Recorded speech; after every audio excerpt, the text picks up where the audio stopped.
日本のクッキングのクラス. Hello and welcome to the Wagapai studio. A few months ago, we took a Japanese cooking lesson. You'll notice that it's from a while ago because Chris's glasses are different. The place that we went to is called Mayuko's Little Kitchen. And our teacher today is Mayuko. Hi, konnichiwa. Konnichiwa. And Chris is already on the cooking. I'm just telling him what to do. The coolest thing for me was one, learning how to cook a Japanese recipe, but two, learning about Japanese food. For example, there are always 5 flavors. You try to aim for 5 colors, and there's 5 different ways to cook. The next one is sake. Do you like sake? Yeah. There are 4 main seasonings in Japanese cooking. There's soy sauce. There's mirin, which is Japanese rice. It's like sweet. So mirin is like liquid sugar, liquid Japanese sugar. There's sake itself, and there's miso. We decided to go for a traditional Japanese meal that you cook at home, and what we cooked was lotus and green peppers stuffed with meat. My favorite dish to make was the tataki kyuri, mashed cucumber. I always wondered how they had it like... Tataki kyuri, lumpy, right? Yeah. Mm-hmm. So this allows seasoning soak well. Which is very simple to make and very good. You can see it in different Japanese izakayas around Japan. It takes 30 seconds to make, and it's pretty awesome. Yes, just like that. I enjoyed making the kabocha no itokoni because I've eaten it a lot in Japan, and I always thought it was super special, but it's really easy to make. And that was my favorite thing, that everything was simple. It looked all beautiful, and like it was all presented very beautifully and looked really impressive, but in Japanese cooking, it's like quite simple once you have the recipe. Because it was like prepared for right-handed people, and so I tried to maintain the right-handedness, and it looks awkward.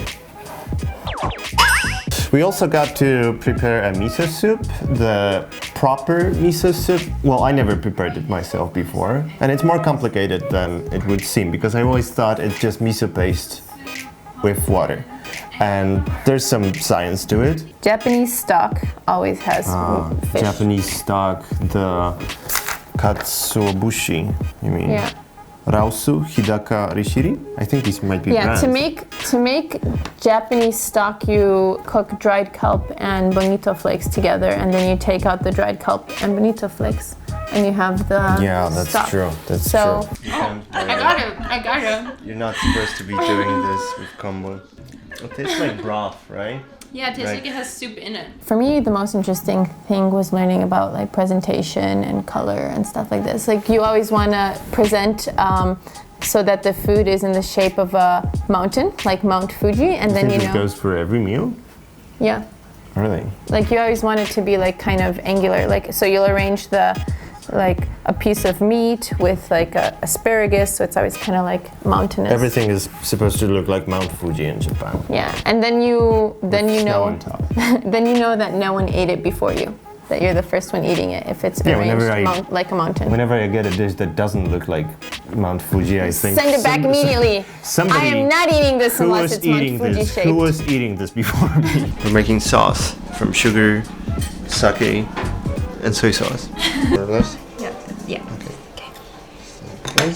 This is the map of people who took cooking classes here. I'm the first Polish person. It was a good opportunity to practice some chopstick skills too. You think you're good when you live in Japan, but sometimes there's just something that comes up that becomes a struggle. No. I'll do it. Yeah. Alright, so here's me making a Fuji Mountain out of pumpkin and beans for Kasia. It's made just for you. Oh, thank you. It's really pretty. For me, cooking was always stressful because Polish recipes are very intricate and take ages, which means you're locked in the kitchen with your parents for like 3 hours, and it was just torture for me.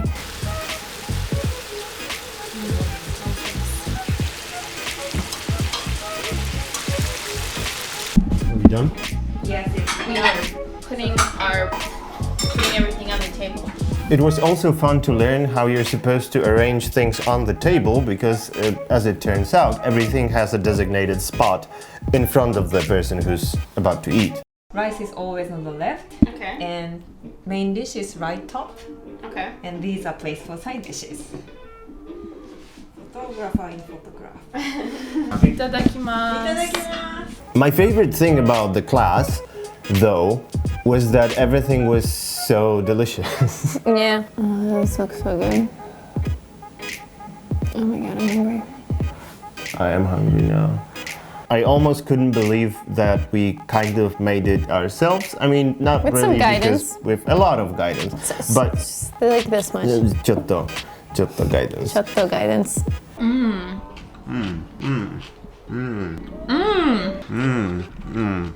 Japanese version of the Polish cutlet milone. Awesome dish. You can taste all the separate ingredients, and there's not that much, but it tastes so good together. What happened? What happened? Did you eat it? I think some elves ate it. You don't really get to experience this type of cuisine even if you live in Japan for some time, unless you have close Japanese friends who would have you for dinner, because this is not the type of food that gets sold in restaurants too often. Of course it happens, you can find stuff like that, but it's not like your typical Japanese restaurant food. Still tastes different though. It was so nice to have a home-cooked meal. I think what Japan is missing is the kind of home restaurants. I don't know, like in Poland we have this style called milk bar, where you have kind of home-cooked meals. They're all, of course they're almost mass-produced, but they're good and they have this home type of feel to them. And in Japan you don't really have anything like this. Yeah, right? I guess in the US we do have restaurants too that market themselves as like home-cooked or more home style. Maybe the like traditional ryokans, like places you can, like bed and breakfast type of places, Yes. sometimes they would have dinners that are prepared. I remember when we went to... That is the case. If you're in like a really fancy Japanese ryokan, you'll get it. I think the most important thing in Japanese cooking is the ingredients. Once you have that, it's pretty straightforward, and I think a lot of people can do it once they understand Japanese flavors. I think it's pretty easy to improvise with because there's so few elements that define the Japanese flavoring that you can just play around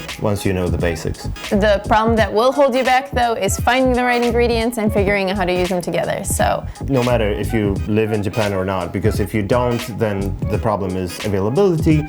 If you do, the problem is language barrier, because when you go to supermarkets, not many products have English or even Romaji descriptions on them. And so if you want to try a lesson for Japanese cooking, please check out the website that's going to be linked down below, and it's a really great experience. Definitely do it. Looking forward to seeing you. 楽しみにしてます。 Oh no. What? Oh wait, I did record it. Did you? Wait, check it. I almost hoped we would fail miserably at this so we'd have a more entertaining video, but it went so smoothly that all we have is nice footage of us cooking. All right, let's go eat. Let's go eat. 食べましょう!